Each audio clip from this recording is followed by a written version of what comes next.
عاشقان رسول اور حبداران سید الشہداء علیہ السلام، السلام علیکم۔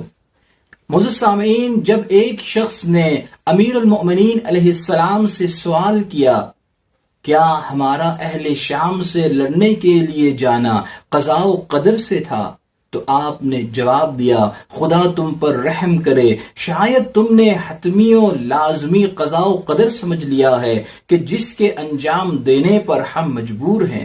اگر ایسا ہوتا تو پھر نہ ثواب کا کوئی سوال پیدا ہوتا، نہ عذاب کا، نہ وعدے کے کچھ معنی رہتے، نہ وعید کے۔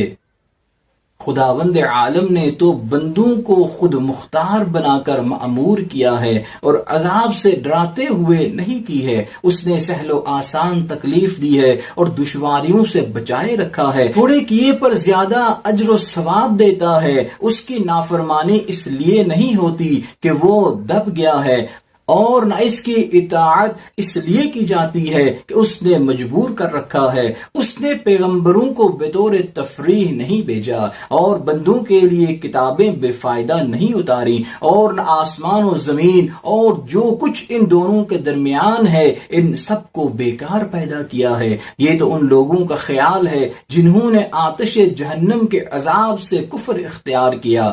سامعین، روایت اس طرح سے ختم ہوتی ہے، پھر اس شخص نے کہا وہ کون سی قضاء و قدر تھی جس کی وجہ سے ہمیں جانا پڑا؟ آپ نے کہا کہ قضاء کے معنی حکم باری کے ہیں، جیسا کہ ارشاد ہے وَقَضَىٰ رَبُّكَ لَا تَعْبُدُوا إِلَّا إِيَّاهُ، اور تمہارے پروردگار نے تو حکم دے دیا ہے کہ اس کے سوا کسی کی پرستش نہ کرنا۔ یہاں پر قضاء بے معنی امر کے ہے۔ عاشقان رسول، اس دعا کے ساتھ کہ آپ اس دنیا میں جہاں بھی ہیں نبی و آل نبی کے صدقے سے محفوظ رہیں، اجازت دیجیے، اللہ حافظ۔